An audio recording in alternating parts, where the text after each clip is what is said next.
Hola, yo soy el pastor Michael Galeano y quiero darte las gracias por visitar nuestra página, y en Gracia sobre Gracia creemos que Dios nos ha llamado para predicar el Evangelio de Cristo, para que vidas sean transformadas y así puedan impactar su familia, su iglesia y comunidad. Creemos que esto va a ser cada vez que la palabra de Dios es predicada, así que oramos para que estos videos Dios los use en tu vida, pero sobre todas las cosas que al ser impactado por la palabra de Dios tú comprendas que hay un llamado sobre tu vida y es unirte a una iglesia local para crecer junto con otros creyentes.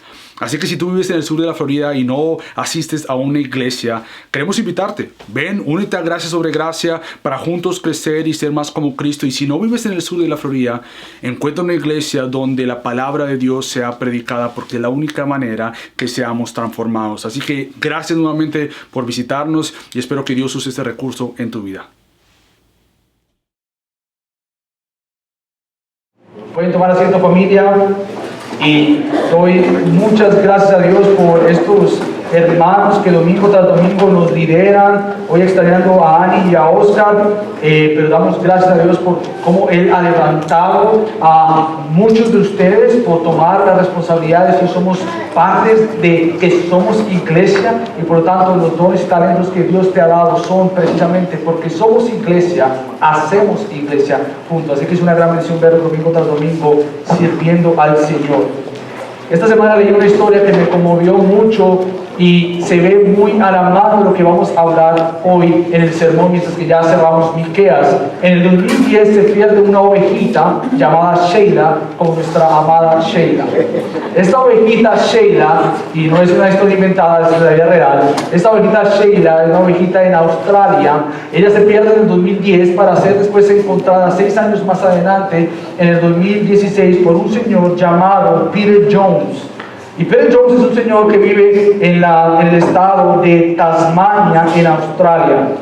Cuando él encontró a esta ovejita que ya ni siquiera se podía mover, lo único que hizo fue tratar de esconderse para no ser atacada. Ella ya no se podía mover porque cuando la encontraron tenía más de 46 libras de peso encima, no porque había comido, porque tenía más de 46 libras de lana encima de su cuerpito, y ella ya no podía moverse, ni siquiera caminar por ningún lado. Y de pronto ya este Peter Jones la rescata, la trae a su dueño, y este dueño le quita más de 46 libras cuando él lo que hace es la rasuró y le quitó todo este peso de encima. Y la historia termina con un final feliz.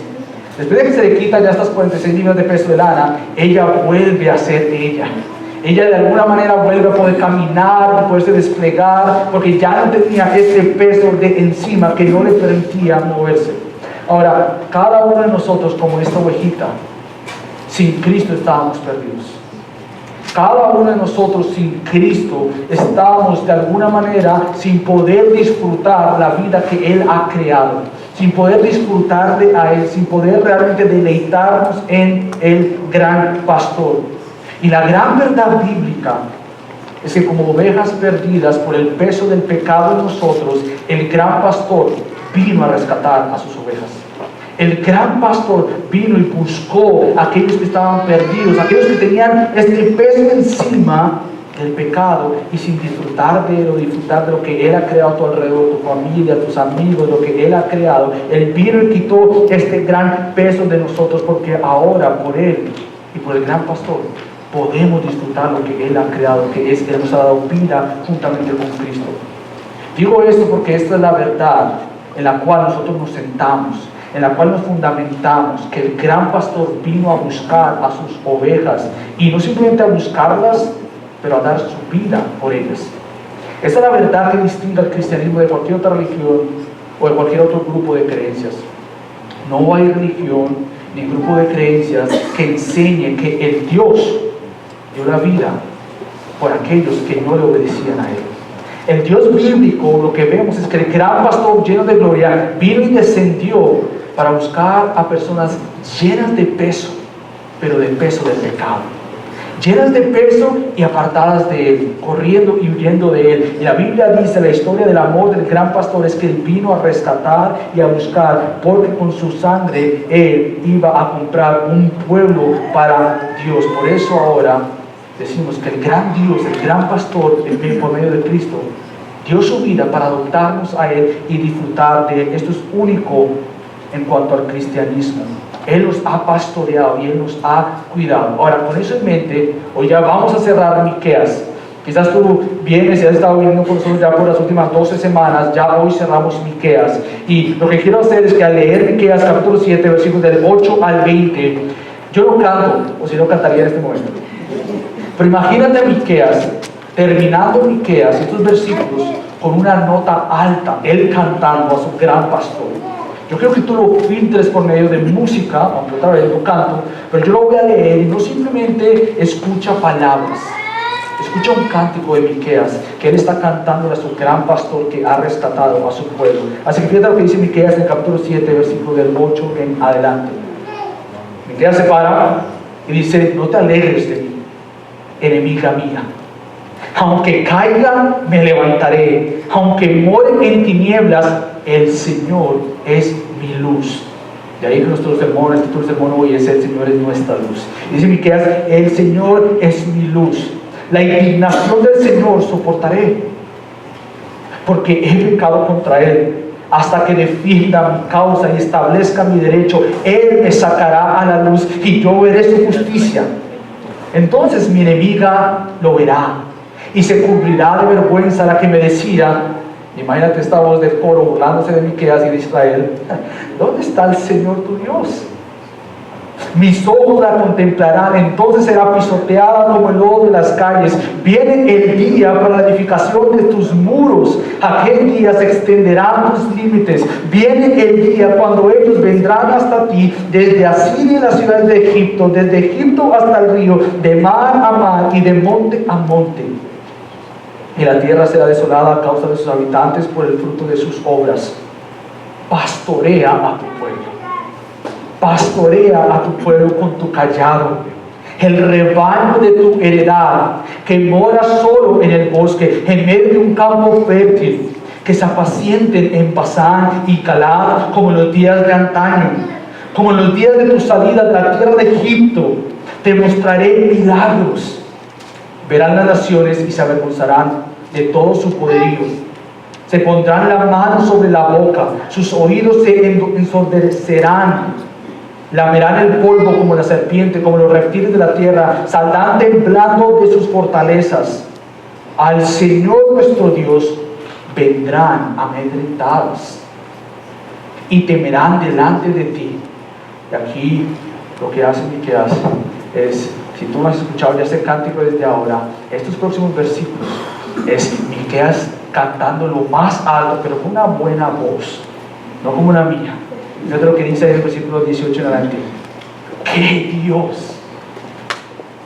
Dios hay como tú, que perdona la iniquidad y pasa por alto la rebeldía del remanente de su heredad? No persistirá en su ira para siempre, porque se complace en la misericordia. Volverá a compadecerse de nosotros, hollará nuestras iniquidades. Sí, arrojarás a las profundidades del mar todos nuestros pecados. Otorgarás a Jacob la verdad y a Abraham la misericordia, las cuales juraste a nuestros padres desde los días de antaño. Miqueas cierra su libro de esta manera. Y luego hemos estado caminando ya por 12 sermones, 12 domingos, viendo cómo el Señor ha mostrado su juicio. Pero Miqueas no quiere que perdamos estas 10,000 razones por qué adorar al Señor. Él no quiere que perdamos el por qué podemos cantarle como iglesia. Somos iglesia porque Él es nuestro gran pastor. Así que vamos a terminar esta serie viendo 3 puntos que Miqueas nos enseña ahorita sobre si Él es nuestra luz, como Él dice ser nuestra luz. Y si Él es nuestra luz, entonces hay 3 cosas que pasan porque Él es el gran pastor de la gran luz. Lo primero es que Él nos sostiene. ¿Cómo nos sostiene? Él nos sostiene con sus promesas. Y vamos a ver esto acá. Lo primero que vamos a ver es que Él nos sostiene con sus promesas. Lo segundo, Él nos sostiene con su justicia. Y por último, Él nos sostiene con su pastoreo. Entonces vamos a ver primero que todo cómo es que Él nos sostiene y cómo fue que sostuvo a Israel y a Miqueas y a nosotros eventualmente con sus promesas, que eso es lo primero que vemos en el versículo 8. Ya hemos llegado al final de este libro. Históricamente, para nosotros como iglesia es algo muy importante. Quizás para ti es, ok, qué bueno que ya otra nueva serie, qué bendición. Quizás no ha sido, pues yo espero que haya sido de gran bendición para tu vida como lo ha sido para mi vida. Digo que llegamos a un tiempo histórico porque como iglesia que está siendo plantada, nosotros creemos que Dios ha hablado de Génesis a Apocalipsis. Nosotros creemos que la mejor manera de conocer a tu gran Dios es conociendo su palabra, y la mejor manera de conocer su palabra es estudiándola libro por libro, versículo por versículo, donde tú puedas ver todo el consejo del Señor. Y digo que es histórica porque ya es nuestra tercera vez que terminamos un libro como iglesia, desde sus meses que está siendo plantada. Terminamos con Jonás, fuimos a Santiago y ahora terminamos con Miqueas. Porque creemos que es importante el entender bíblicamente cómo es que Dios se ha mostrado. Y llegamos aquí a Miqueas, donde, te voy a dar un resumen, hay 3 escenas de la corte divina de Dios.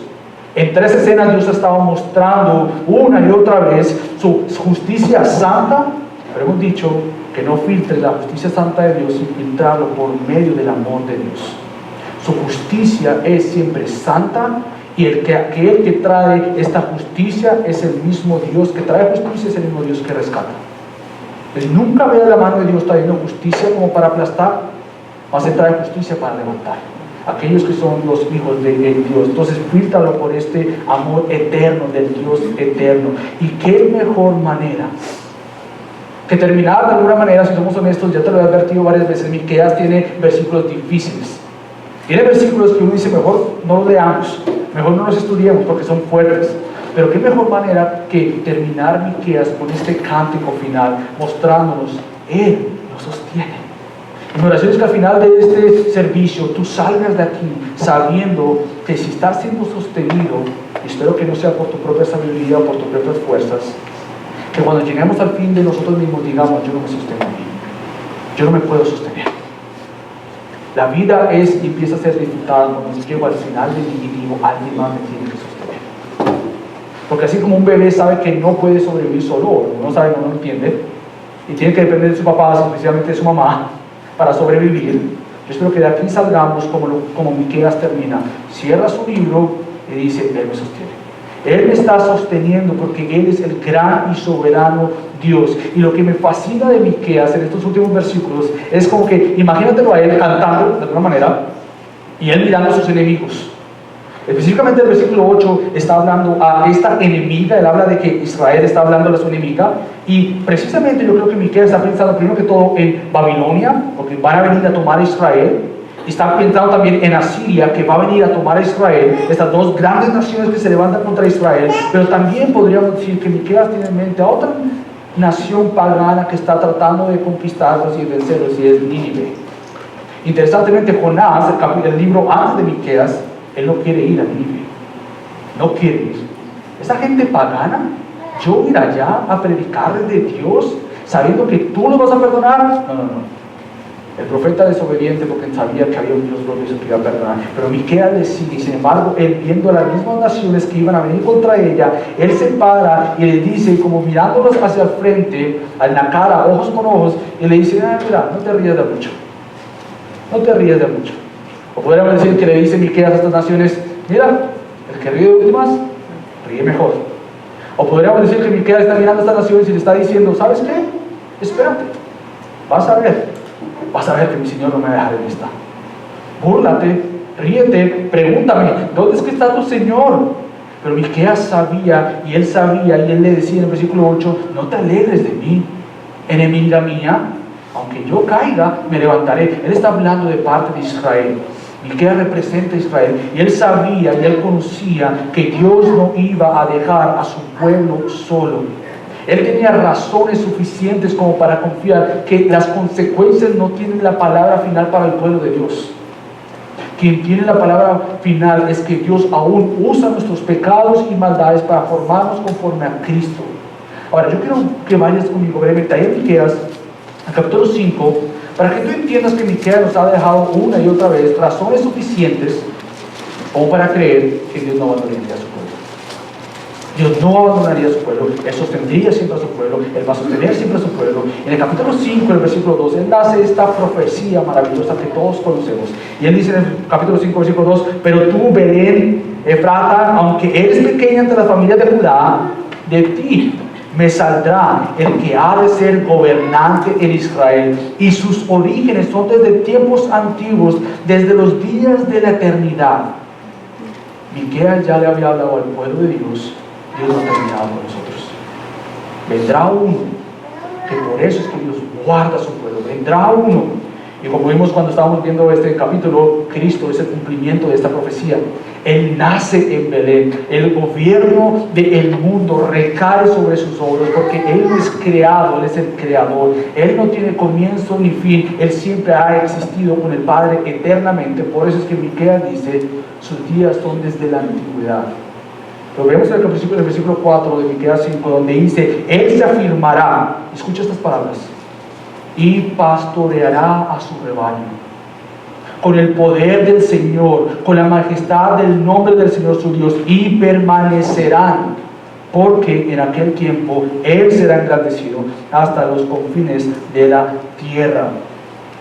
Miqueas ve a los enemigos que quieren y están ya pronto a conquistar a Israel, y están felices que van a destruir a Israel, y Dios los ha entregado como consecuencia de su pecado y rebelión para con Dios. Y Miqueas mira a estos enemigos y le dice, ¿sabes qué? Ríete mucho, porque aunque yo caiga como nación, mi Señor me levantará, mi Señor será mi luz.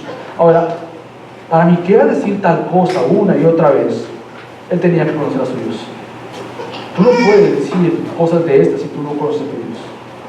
Y por hemos dicho que como iglesia creemos que nuestro mayor deseo como iglesia es que tú conozcas a tu Señor, que tú sepas quién es Él, que tú conozcas, que en momentos de dolor y tristeza tú sepas que tu Dios está obrando aún todo eso para tu bien. Pero si tú no conoces a tu Dios, van a venir estos grandes enemigos, estas grandes consecuencias, estos grandes problemas en tu vida, y se van a presentar como grandes, más grandes que tu Dios.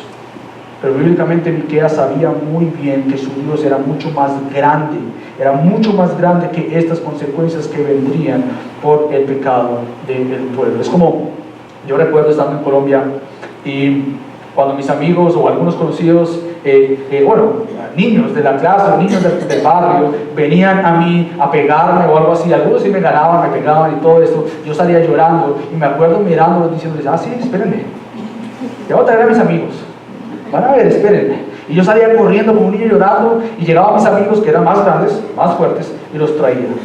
Ahora, ¿qué están diciendo de mí? ¿Me pegaron? Bueno, de alguna manera Miqueas sabía, ríete, búrlate, pero yo conozco a mi Señor. Yo conozco uno que es mucho más fuerte, mucho más glorioso, mucho más grande, como para dejarnos ahí donde ustedes nos están llevando, y obviamente por nuestro pecado Él me va a levantar. Ahora, ¿dónde es que Miqueas encuentra tal seguridad? ¿Dónde es que él va para entender esta seguridad? Y la pregunta que yo me hacía y te hago a ti es, ¿a dónde tú vas para obtener seguridad, confianza de que las consecuencias que tu pecado ha traído a tu vida, o las consecuencias del pecado de alguien más a tu vida, no son la palabra final?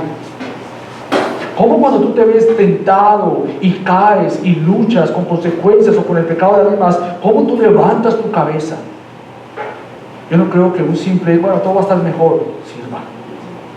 Yo no creo no importa, otra vez pecó, otra vez pequé, no importa, es suficiente para sostener el alma en medio de tal dolor. ¿Qué es entonces lo que sostiene el alma del creyente, del pueblo de Dios? ¿Qué es lo que a él lo sostiene para ver que Dios está gobernando aún por encima de las presentes circunstancias? ¿Qué seguridad hay en que un futuro va a ser mucho mejor que el presente que estás viviendo? ¿Qué seguridad hay? Bueno, para Miqueas la seguridad venía no de que él podía pelear, no que él podía defenderse por sí mismo. Israel tuvo que llegar a la situación donde él tuvo que reconocer, ¿sabes qué? Por más que hemos sido conocidos como aquellos vencedores del tiempo antiguo, como aquellos que hemos conquistado, a la verdad, hemos puesto nuestra confianza en nuestro ejército, sin ser nuestro ejército quien nos ha dado la victoria. Hemos puesto nuestra confianza en caballos y en carros, pero ellos no son los que nos han dado la victoria. Ellos tuvieron que llegar al punto de su vida de reconocer que lo que me da a mí la confianza, la seguridad, no soy yo. La confianza no está en mí, la confianza viene a mí. Porque lo que hace la verdadera confianza es que sale de sí misma y dice, yo no puedo solo, yo dependo de ti. Con Gaby estamos enseñando a Priscila las bienaventuranzas, el sermón del monte, Mateo 5 a Priscila, y tratando de explicar a ella que bienaventurados son los humildes de corazón, o yo le digo a ella, felices, mi amor, felices son los que son humildes, y yo me rasco la cabeza y digo, ¿cómo le explico humildes a ella? Y gracias a Dios con mi esposa, porque ella es mucho más sabia en estos temas, le tratamos de explicar a Priscila, ¿sabes qué es humilde, mi amor? Uno que dice, yo no puedo solo, yo necesito ayuda. Israel tuvo que llegar al punto de sí misma, de llegar a conocer y decir, yo no puedo sola, a mí no me sostienen mis propias armaduras, mi propia autojustificación, el defender mi pecado, mi seguridad viene a mí. ¿Sabes por qué? Porque viene de un Dios que trasciende todo lo creado. Ahora, yo quiero que tú veas cómo es que Miqueas se pudo parar ante las enemigas de Israel y decirle a Babilonia, decirle a Siria, decirle a Nínive, Dios me sostendrá, Dios me levantará. ¿Cómo él dijo esto? Bueno, ve conmigo a Deuteronomio, capítulo 30, que yo quiero que tú veas, después de la semana pasada haber leído las consecuencias ya, los avisos ya advertidos de Dios para con Israel. Vimos la semana pasada cómo las consecuencias no vienen de que ellos no sabían. Dios les dijo, no me escuchan, esto va a suceder. No me siguen, esto va a suceder. Sin embargo, Moisés, años antes de Miqueas, y la historia de Dios ya escrita, Dios ya le dice, no simplemente ustedes van a caer por su pecado, pero yo los voy a levantar con mi poder. Y fíjate cómo Moisés explica esto en Deuteronomio 30. Dice, y sucederá que cuando todas estas cosas hayan venido sobre ti, escucha cuáles, la bendición y la maldición que he puesto delante de ti, y tú las recuerdes en todas las naciones, escucha esto, a donde el Señor tu Dios te haya desterrado, y vuelvas al Señor tu Dios, tú y tus hijos, y le obedezcas con todo tu corazón y con toda tu alma, conforme a todo lo que yo te he ordenado hoy, entonces el Señor tu Dios te hará volver de tu cautividad. Miqueas, años más adelante, él está a punto de presenciar la cautividad. Él está a punto de ser tomado como nación por Babilonia y Asiria por consecuencias de su pecado, y sin embargo Moisés, años antes, Dios ya sabía que eso iba a suceder, y ya Dios sabía que él iba a rescatar a su pueblo. Miqueas lo sabía. Para él ser un profeta verdadero de Dios, se tenía que conocer a su Dios. Y para pararse delante de estas naciones burlonas, él se puede parar diciéndole, no te rías de mucho, porque mi Dios ha dicho, entonces el Señor tu Dios te hará volver de tu cautividad y tendrá compasión de ti y te recogerá de nuevo de entre todos los pueblos a donde el Señor tu Dios te haya dispersado. Si tus desterrados están en los confines de la tierra, escucha esta manera de pastorear Dios. De allí, dice Moisés, de allí el Señor tu Dios te recogerá y de allí te hará volver, y el Señor tu Dios te llevará a la tierra que tus padres poseyeron, tú la poseerás y Él te prosperará y te multiplicará más que a tus padres. Y escucha este versículo, que es el versículo central de toda la Biblia, tanto Antiguo como Nuevo Testamento. Y el Señor tu Dios, Él circuncidará tu corazón y el corazón de tus descendientes. Y todavía no he explicado qué significa esto. Pero la pregunta que tú tienes que hacer es, ¿para qué va a circuncidar? ¿Y qué es eso? Antes de ver qué es eso, ¿para qué? ¿Para qué es que Él va a circuncidar el corazón de ellos y sus descendientes? Para que amen al Señor tu Dios con todo tu corazón y con toda tu alma, a fin de que tú vivas. Miqueas trajo estas promesas de Dios a memoria, y por lo tanto él pudo terminar, a punto de haber destruido a su nación, él pudo terminar con una nota, con un himno cantando, diciendo, mi Señor nos levantará, Él nos sostendrá, Él nos guiará, porque el Señor iba a hacer posible lo que era necesario e imposible para ti y para mí. ¿Sabes qué es? No la conquista de una nación. Que mucho énfasis puede hacer que la nación va a levantarse, la nación y naciones. No. Lo que necesita ser conquistado es imposible para ti y para mí. No lo logra un ejército, cualquiera que sea, aún mejor que Estados Unidos. Lo que tú y yo necesitamos, lo que Israel necesitaba, era un cambio de corazón. Lo que Dios le había estado pidiendo a su pueblo: ámame con todo tu corazón, con toda tu alma. Y lo que Cristo vuelve y dice como el gran mandamiento: amarás al Señor tu Dios con todo tu corazón, con toda tu alma, con toda tu mente y con todas tus fuerzas. Y lo que hemos visto ya en Miqueas, en el capítulo 6, versículo 8: ama la justicia, o practica la justicia, ama la misericordia y anda humildemente con tu Dios. Eso es imposible, imposible, a menos de que Él, Dios, cambie tu corazón. Y Dios ha permitido que el pueblo vaya a este lugar con el fin de que Él obre en nosotros y en su pueblo esta circuncisión de corazón. Dios ha permitido que las circunstancias de su pueblo por medio del pecado sean vistas para llegar al fin de nosotros mismos y de ellos mismos y decir: yo no puedo solo, yo no puedo obedecerte solo. El sostenerme delante de ti no se debe a que yo soy capaz de sostenerme. El poder ser fiel a ti se debe a que tú eres el fiel. El yo poder decir te amo se requiere de una obra milagrosa, y es que Él cambie tu corazón. El poder pensar para Él se requiere que Él cambie tu corazón y los pensamientos sean cambiados. El ser transformado no es simplemente tú tratar fuerte, fuerte, fuerte para ser transformado. Se debe que Él obró la obra transformadora en el corazón del pueblo para quitar ese corazón que más adelante profetas como Jeremías y Ezequiel dicen que iba a quitar el corazón ¿de qué? De piedra, para poner ¿qué? El corazón de carne. ¿Con el fin de qué? De que anden y me sean obedientes. Esto es lo que Miqueas se trae a mente. Esto es lo que Cristo mismo hizo. Que Él, y no el pueblo de Israel, Él y ningún rey como rey David, Salomón, ningún profeta y ninguno de nosotros hizo lo que era necesario hacer: una vida perfecta. Y el gran pastor vino y vivió la vida perfecta. La única que teníamos que vivir, no lo pudimos vivir, Él la vivió por nosotros. La muerte que teníamos que pagar, Él murió una muerte perfecta para tomar su vida de nuevo y entonces darnos vida juntamente con Él. Por eso yo quiero animarte, que lo que sostiene tu vida no eres tú, no soy yo. Lo que sostiene tu vida son las promesas de Dios, que ahora en Cristo, dice Pablo, son ¿qué? El sí o el amén de Dios en Cristo Jesús. Ahora sí, podemos, en momentos donde tú no encuentras propósito o razón alguna, tú te predicas a ti mismo las promesas de Dios. Tú vives de las promesas de Dios, tú abrazas las promesas de Dios. Cuando te encuentras cansado, tú vas a Isaías capítulo 40. Cuando tú dices ya no puedo más, tú dices Él da fuerzas al que está desanimado, al que no tiene fuerzas Él las multiplica, porque Él no duerme, Él no se cansa. Esto es cuando tú estás con temor en tu vida. Tú vas al capítulo más adelante, Isaías 41, versículo 10, y dice: no temas, porque yo soy tu Dios.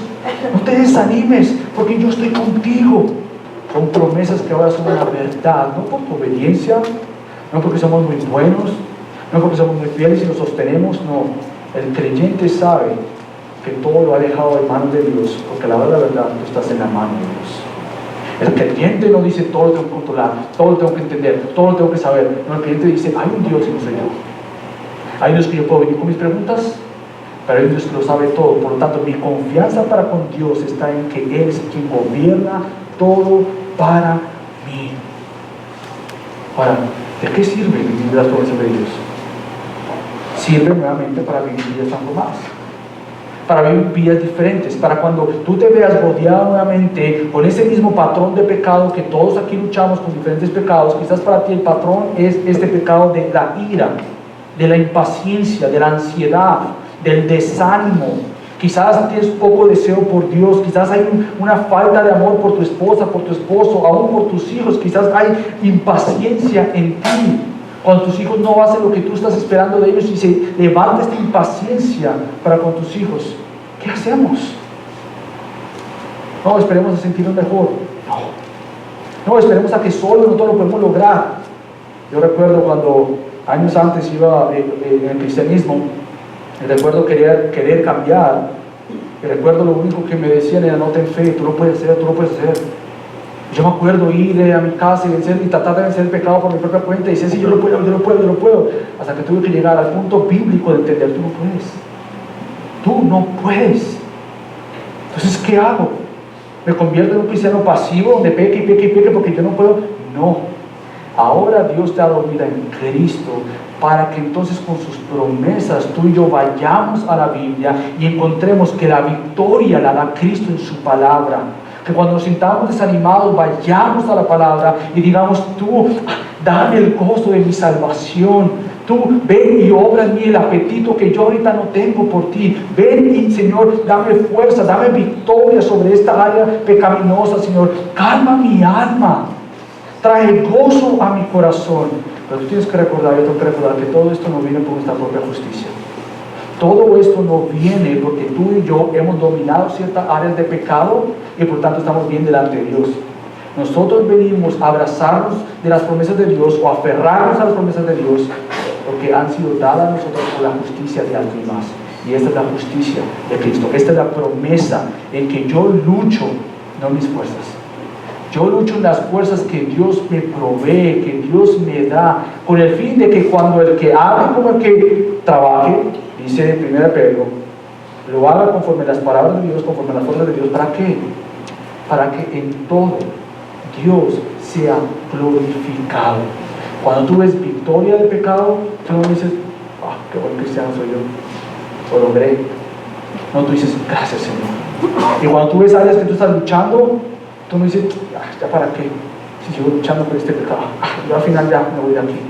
Cuando tú dices: no, yo vengo a ti. Cada oportunidad de victoria es atribuirle al Señor la gloria. Y cada oportunidad donde tú has visto áreas de crecimiento es una oportunidad para darle gloria a Él. ¿Cómo? Dependiendo de Él. Israel tuvo que llegar a este punto de decir: solo Dios es nuestra justicia. Y por eso en el versículo 9 al 13 Él comienza diciendo: la indignación del Señor soportaré. Fíjate, Miqueas, Israel, el hecho de ellos vivir para Dios no fue negar su pecado, no fue esconderlo.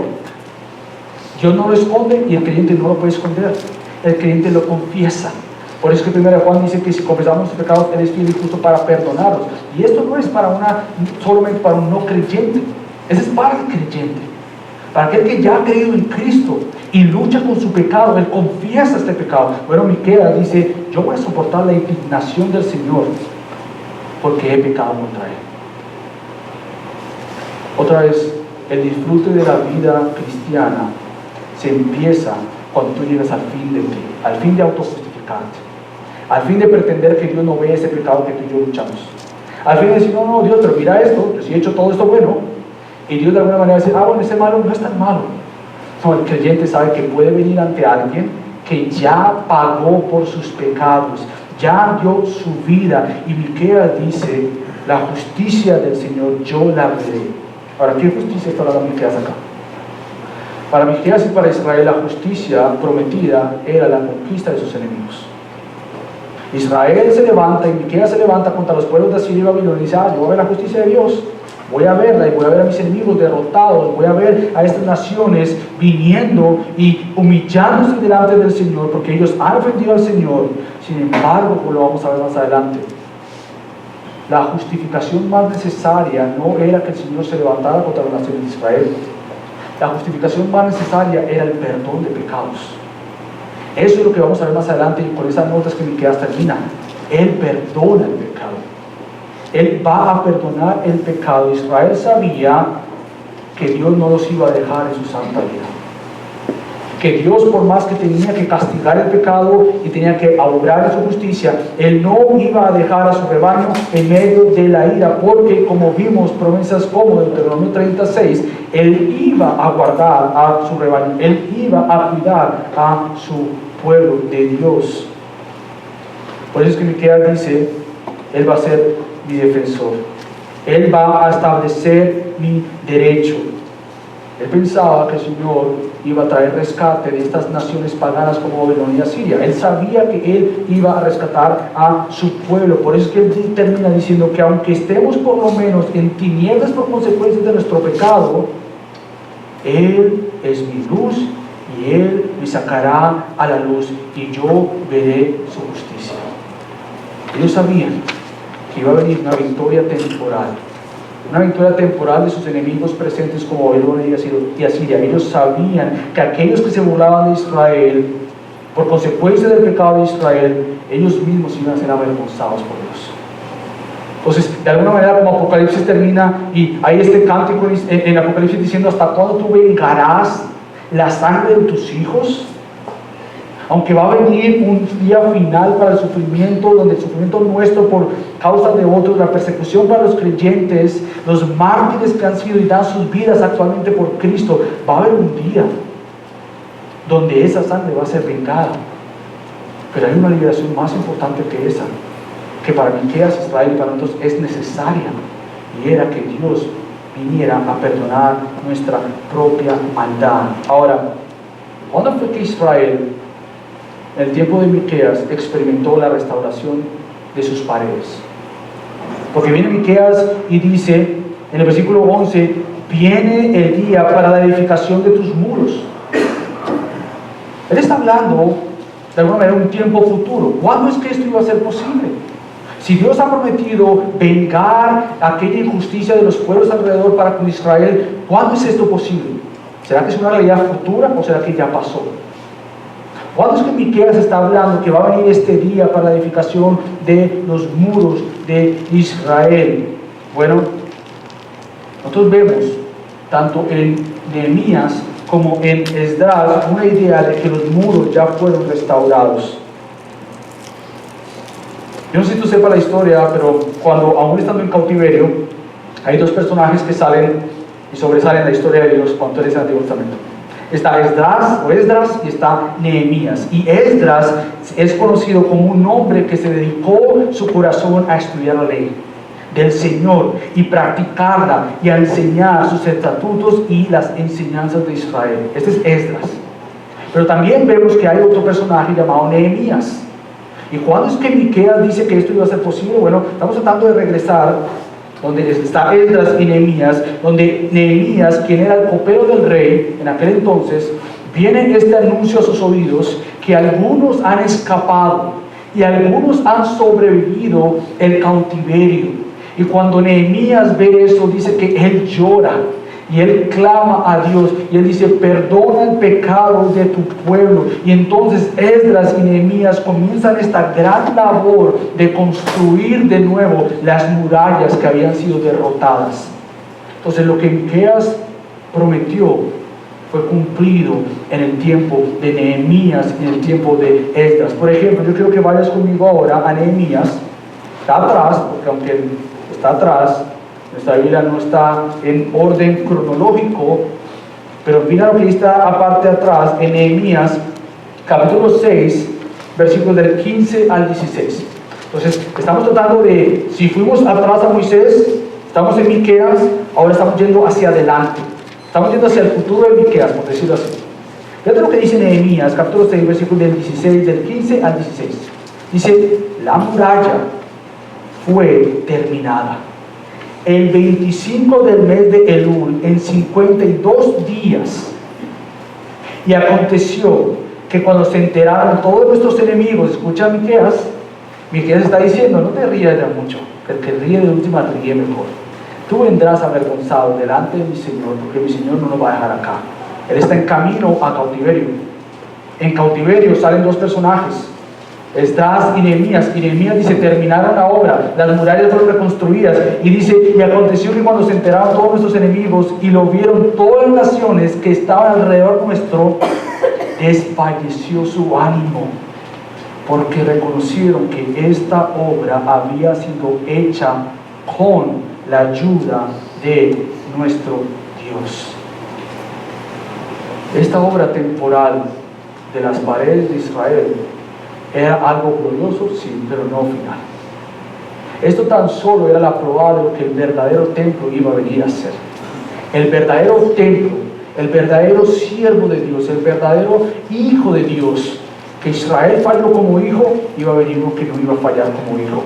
Esta probadita de lo que Dios haría en restaurar una nación y las paredes de una nación, era lo que realmente apuntaba y eran sombras de realmente una restauración completa que vendría a ser cuando Cristo llegara.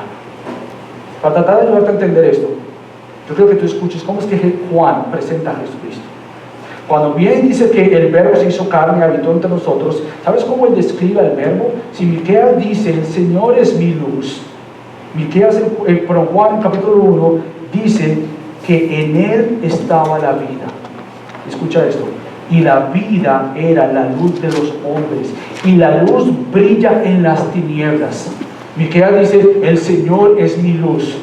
Juan dice, años más adelante, Él se hizo carne y Él es la luz. Y si no fuera suficiente, Juan más adelante dice que Cristo dijo en el capítulo 8, yo soy la luz del mundo. El que me sigue no andará en tinieblas. Y Miqueas dice, no nos va a dejar en tinieblas. Él no nos va a dejar en tinieblas. Todo eso apuntaba a una realidad no temporal y física de una construcción de una ciudad como Israel, de una nación como Israel. Había alguien mucho más grande que una nación. La restauración más importante la logró Cristo. Él es el templo verdadero. Él es la semilla prometida y guardada que no iba a dejar de existir, porque Dios prometió preservar la simiente de la mujer, porque de la simiente de la mujer saldría este remanente, y del remanente de la mujer saldría la verdadera simiente, que es Cristo. Y Cristo dice, yo soy la luz verdadera de Dios. El que viene a mí no andará en tinieblas, sino que tendrá la luz de la vida. Si Miqueas dice, el Señor es mi luz, el creyente dice, sí, el Señor es mi luz, pero ¿sabes quién es el Señor y cómo se ha manifestado el Señor? Verdaderamente en Cristo. El Señor, Cristo, es nuestra luz. La esperanza estaba puesta en aquel que vendría a ser el Dios glorioso, en esta luz maravillosa. Ahora, ¿cómo tú y yo pudimos ver esta luz? ¿Cómo fue posible que nosotros pudiéramos decir hoy en día, años más adelante, el Señor es mi luz? ¿Cómo esto es posible? Nuevamente es el Señor llevando a cabo lo que prometió Moisés, cambiar tu corazón. Que cuando hay tinieblas, Él diga, hágase la luz en tus ojos.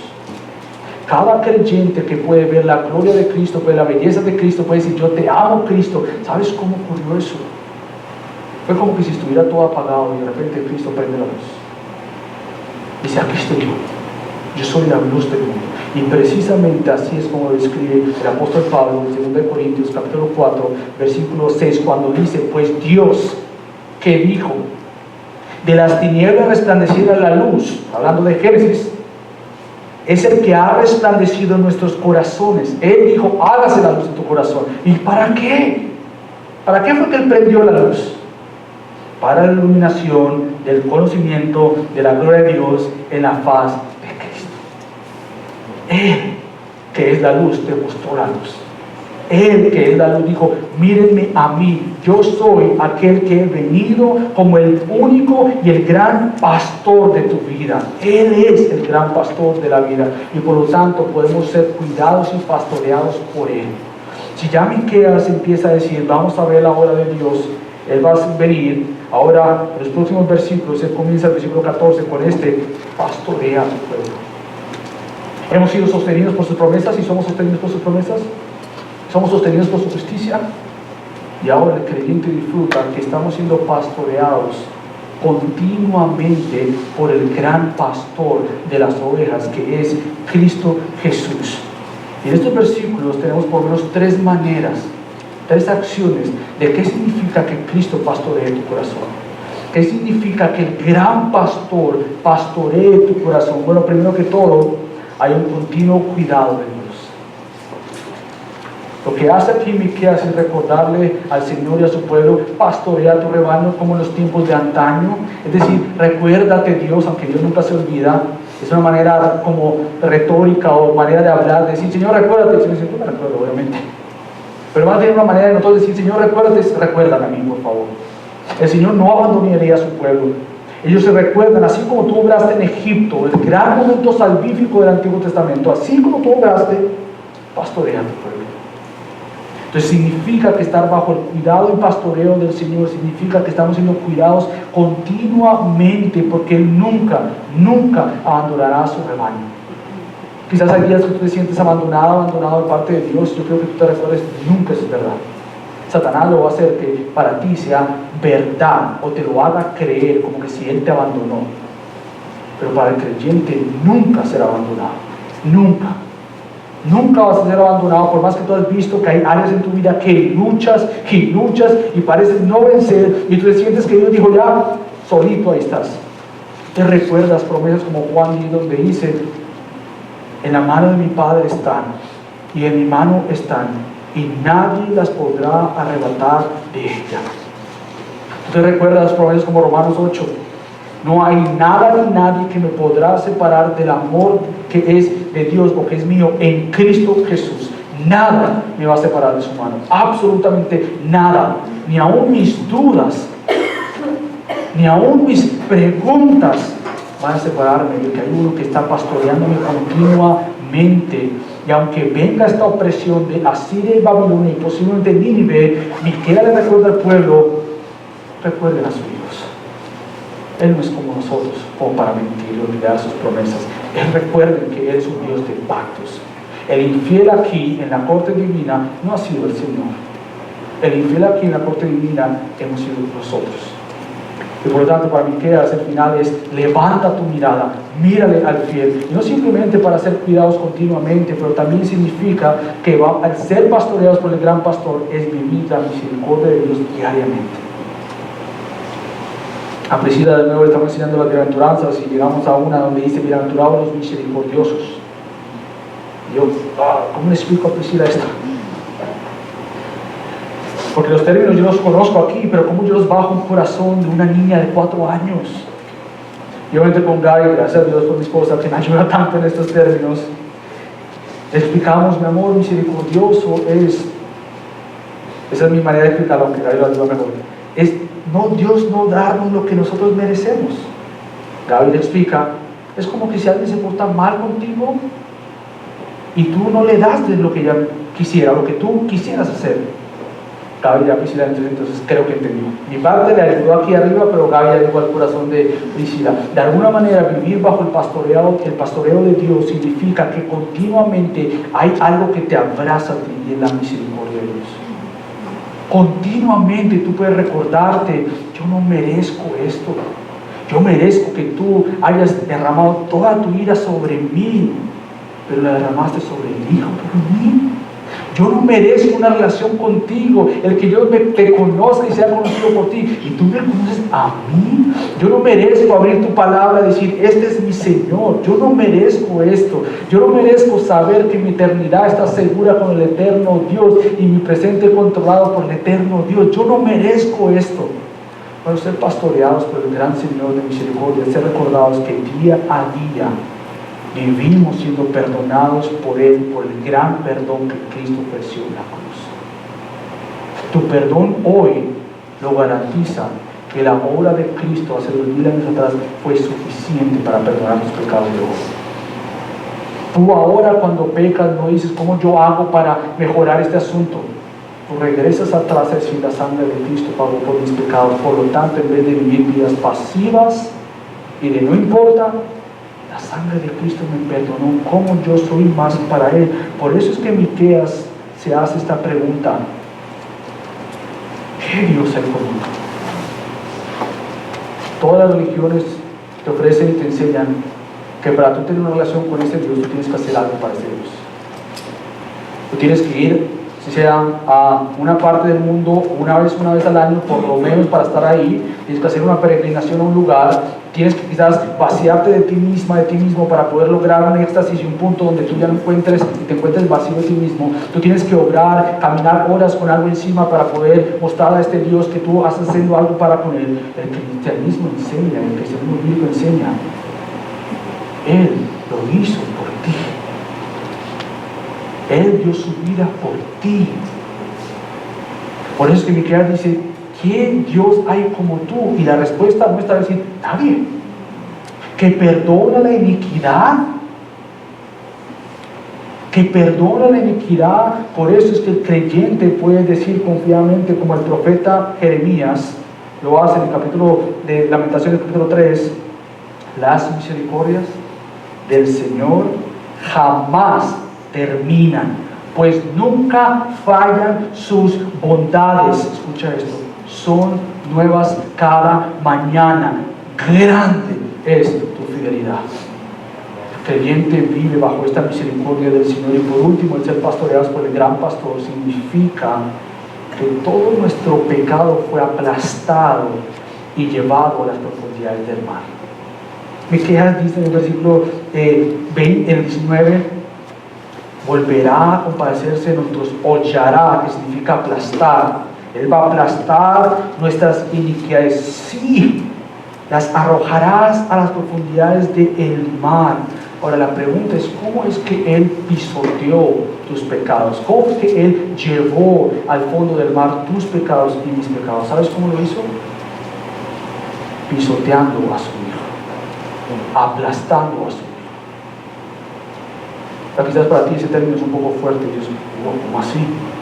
Sí, tu salvación y el perdón de tus pecados, para que Él aplastara tus pecados, alguien tuvo que pagar por esos pecados. Y por eso es que hay una palabra en inglés que me encanta, que en español no es aplastar o algo así, o también es molir, o ser molido. Isaías dice que el siervo fue crushed, fue molido, fue aplastado por nuestras transgresiones. Entonces la verdad de ser pastoreados, inmolados, la palabra de ser pastoreados por Él significa en este asunto que Él ha sido inmolado, fue de alguna manera crushed, aplastado, para que tú y yo pudiéramos decir, mis pecados fueron perdonados y echados al fondo del mar. Él tuvo que hacer esto. Ahora, con esto termino. Mi oración ha sido que por 12 sermones, 12 domingos del libro de Miqueas en 7 capítulos, tú y yo veamos de cerca la justicia de Dios, pero veamos de cerca el amor salvador de Dios. Que después de esta serie tú y yo nunca volvamos a ver el pecado como algo, no importa. Dios siempre va a perdonar. Pero que tú y yo veamos el pecado como lo que es, una ofensa para nuestro Dios Santo y una mentira de satisfacción. Pero a la misma vez oro para que nunca vivamos vidas pasivas para nuestro pecado. Todos tenemos áreas que estamos trabajando, y todos tenemos áreas donde tenemos que decir activamente, Señor, ayúdame a trabajar en esta área de pecado, porque no quiero vivir más así. Porque tú me has cambiado, yo quiero vivir para ti. Que en vez de tener vidas frías para con Dios, de simplemente leer la Biblia, o si no, no leerla, ir a la iglesia o no ir a la iglesia, de decir, yo tengo el privilegio de ser partícipe de la iglesia de Cristo. O sea, yo tengo la gran bendición de domingo tras domingo y semana tras semana con mis hermanos convivir y proclamar esta gran verdad, que en vez de vivir vidas rutinarias, digamos, hoy puedo merendar en mi Dios hoy más que ayer. Y yo puedo confiar más en Él que ayer, que en vez de vivir vidas aburridas, tristes y amargadas, podemos decir, hemos conocido en Cristo lo que Él ha dicho que hay a su diestra, gozos y deleites para siempre. Que día a día dependamos de Él, que nuestro diario de Él sea, nuestro diario vivir sea, yo dependo de ti, no de mí. Yo no soy sostenido por mí, yo soy sostenido por ti. Yo no dependo de mí, sino que día a día yo dependo del eterno Dios. Y que al mirar al pecado digamos, Dios, ayúdanos a poder ver que tú estás cambiándonos a nosotros. ¿Sabes por qué? Porque gracias a gracia creemos que hemos sido transformados para vivir vidas. Hemos sido transformados en el Evangelio de Cristo para impactar nuestra familia, iglesia y comunidad. Y siempre va a haber manera de impactar nuestra familia, nuestra iglesia y nuestra comunidad. Estoy feliz que este próximo domingo vamos a comenzar una nueva serie titulada Verano en Familia, donde vamos a estar entendiendo qué significa esto de ser familia. Y yo quiero específicamente anunciar ahorita que esto no es para aquellos que están casados simplemente. Si tú crees que verano en familia, yo no estoy casado, entonces qué bueno, no puedo aprender. No, ven, porque vamos a traer aplicaciones también para ti. Quizás tú no tienes hijos, dices verano en familia, mis papás no están acá, están en otro país, yo estoy sola, entonces no es para mí. Verano en familia significa, yo ya no vivo con mis hijos, entonces ya está en otro lado, yo no puedo venir. No, queremos intencionalmente que verano en familia, donde vamos a ver las características de lo que es una familia y por qué Dios creó una familia, tú puedas ver que en Cristo hay una familia, que Dios ha comprado también. Entonces todas las demás áreas de padres, de hijos, de madres, todo esto, ¿cómo lo podemos vivir aún cuando yo no tengo hijos, cuando yo no estoy casada? cuando yo no estoy con una persona a mi lado, cuando yo estoy aquí o cuando yo tengo una familia, cómo vivir para Él. Y vamos a comenzar esto, si me lo permite, el próximo domingo. Así que déjame orar y esperar con gozo el próximo domingo. Padre Dios, qué gran bendición que terminamos hoy un libro más como iglesia. Esto es una gran bendición. Padre, 12 domingos, 7 capítulos, entendiendo esta gran verdad, que el Dios de justicia es el mismo Dios de amor. Y ahora, Padre, te ruego que como Miqueas terminemos con esta nota bien en alto y salgamos de aquí sabiendo que estamos siendo sostenidos por el gran yo soy, el eterno Dios, el gran pastor. Ayúdanos, Dios, a vivir conforme a ti por el poder del Espíritu Santo que ahora reside y mora en cada uno de tus hijos. Y salva hoy, que quizás hoy sea la primera vez para muchos donde digan, he visto la luz. Y la luz no es una experiencia normal, es una experiencia sobrenatural, porque la luz es una persona. Y eres tú, Cristo. Así que obra eso. En el nombre de Cristo Jesús. Amén.